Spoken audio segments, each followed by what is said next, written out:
Billy Droze on Bluegrass Junction. There's Kentucky Blue Who, and I wish I could yodel like him, but I can't. And that's why we have him here. Hello, Billy Droze. How are you? How you doing there, Mr. Kyle? It's good to be back, man. It is terrific to welcome you back to the studio, and I have to think back, and I think I probably played that song the last time we got together here. Yes, sir. I have to think back to that though, because I barely knew you. This Yeah. was all a new experience. About a year and a half ago, I guess. So it's Something like that. been took off like a rocket. Yeah. Good Lord. Yeah.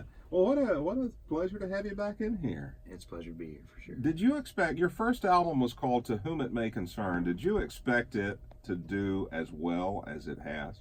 Well, I think the praying paid off.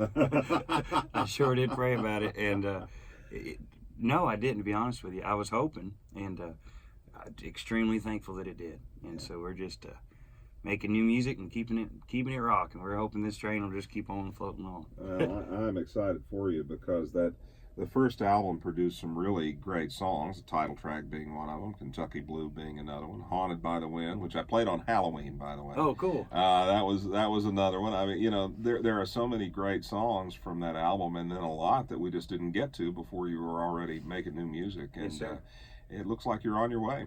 I'm hoping. I don't let no grass grow under my feet. I like to keep on making music. Well, I'm working on the next one now. Yeah, and everybody in this business tells me they have to do that. Just when something is new to me, Yeah. it's old hat to you because you're already working on the next thing.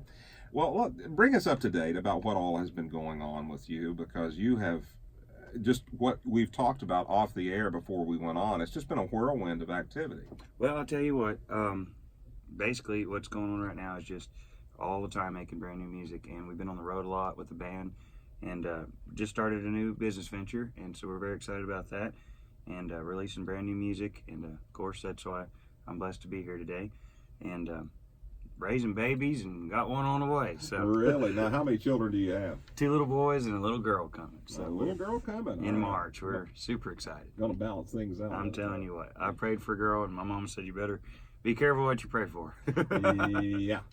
So I hear it's a handful. And the thing is, you can't do without them, though. No, absolutely not. And I think she'll have you twisted around her finger in pretty short order. Already does.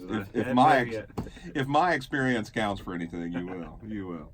Well, that's all great news. Your new business venture, what is it? A fried chicken restaurant or? Yeah, I'm starting a fried chicken restaurant. Yeah. I don't believe that. Well, I've had a label for years when in country music and putting out. I've always put out a record a year since I was about 15 years old. So I'm 31 now. So that's Really? a bunch of records. That is a bunch. But I just decided to go ahead and get everything back on the table with my company that I had previously, and got it all together and got a good team of people here, veteran people here in Nashville to help us out with it. And it's called RBR Entertainment, which stands for Redbird Records, and so we're very excited about that. And that's the name of the studio. So my studio out in the country, so I figured we'd call the label that. But some guy off in somewhere had Redbird Records already trademarked, so I had to call it RBR. But anyway, that's kind of my initials. So BR is my initials. That'll work for me. So yeah. So records by Yeah. BR. Yeah. There you go. you could say Marketing is endless. that. Yeah. So do you find that it's a pretty easy thing to run a record label? Absolutely not. It's extremely challenging, but it's a labor of love, and it's anybody. I don't care if you're a painter or whatever you do. Art is very, it's close to me, and that's what it's my art. So I love the ability to have complete control over things, and then I hate it as well. So it's a love-hate thing, but I've got a good team behind me that pick up my slack. Because if it's up to me, I just want to be stuck in the studio with headphones making music. But there's a lot, like we talked off there. There's a lot that goes into to having a career and doing it on the level that I've been blessed to do it on. And it's just a nonstop job. People always said, "Oh, you got it made." I work 24/7, and it's all about what you put in is what you get out. So The payoff, I guess, for you is when you finally get to sing. Yeah. Whether it's for making a record or in front of a crowd or whatever, right? There's been a few moments that in my career thus far that I've sat back and the first time you played it, I got to hear it. I forget where I was on my way to Kentucky or somewhere on the road, and things like that. That's just like, okay, we did it. Here it is. and not really expecting to hear it, that's when it means the most. Where you just driving down the road and it comes on, it's like, oh my gosh, we're doing it. And then that we live for that 2 hours. Yeah. After working for 15 years to get that 2 hours. We got a show coming up this weekend that there's a lot that goes into, and I try to have my hands in everything, from marketing to promoting the show to what the flyer looks like to how much it's going to be at the door. And so we're getting to do more theaters and stuff now, and so that's where we're at. There are just a bewildering number of business details that go into what you do, and you were telling me off the air that you actually had to sign yourself to your own record label. You actually had to sign a contract with yourself. My attorney said, okay, well, you're going to have to sign this, and so I hope I don't sue me. Yeah, I was going to say, who's going to sue who in this thing? But that was pretty comical, because it's a real contract, about 10, 15 pages, and I had to read that, and I thought this was my company. Yeah. But so, anyway, it was a pretty neat. So did you have to negotiate with yourself? I did. Absolutely did. I said, okay, after 3 records, we're going to reassess things. So I put that clause in there. Oh, that is funny. Well, what brings you here today is, speaking of all this, is that you have now made a new single that has just been released within the past couple of days. Yep. And we get to play it here on Bluegrass Junction, and I'm excited about that. Man, yeah. It's Tell me about the new song. It's from the forthcoming record. Renaissance is the name of the record.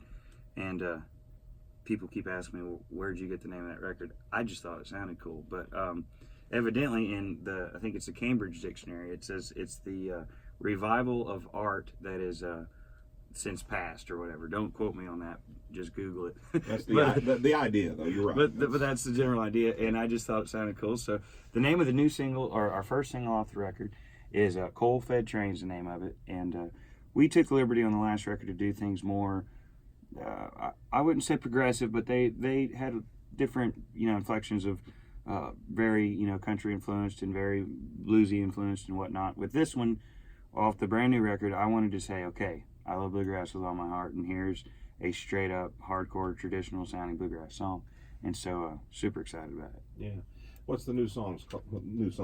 What's it called? Coal-Fed Train. And where did you get this song? Me and Ronnie and our buddy Will were just Ronnie writing. Ronnie Bowman, yes sir. Sorry about that. We're writing one day, and songs just kind of fall out the air for and they're either there or they're not. Sometimes you're blessed to get, I've had times where I'd sit down and we'd write 4 or 5 songs.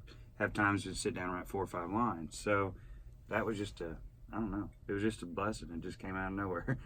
But well, and I have noticed that with Ronnie Bowman, who has been writing songs around here for a long time, and we play a lot of his songs that he's recorded and songs that other people have recorded that have his name on them. Songs just fall out of the air for him all the time. Me and Ronnie, for about 10 years now, we've had a standing writing date where we always get together, and we've it's pretty neat because he brought me in, like they're cutting right now, the Band of Rooks, and I think I've got collectively six songs on their new record, and I was like, dang, this is neat. Oh wow, that's a good association to have. Yeah. So we always get together, and we write very well together. When we're friends, I think that means that makes it a lot easier.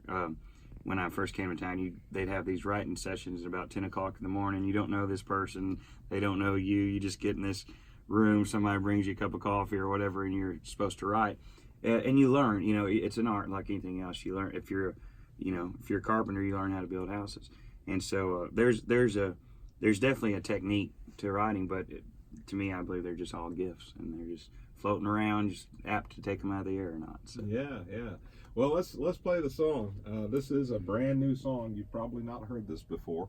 By Billy Droze, my guest. Can you hang around? We'll talk a little more. Absolutely. All right. It's called Coal-Fed Train, and boy, do we love train songs around here. Billy Droze on Bluegrass Junction.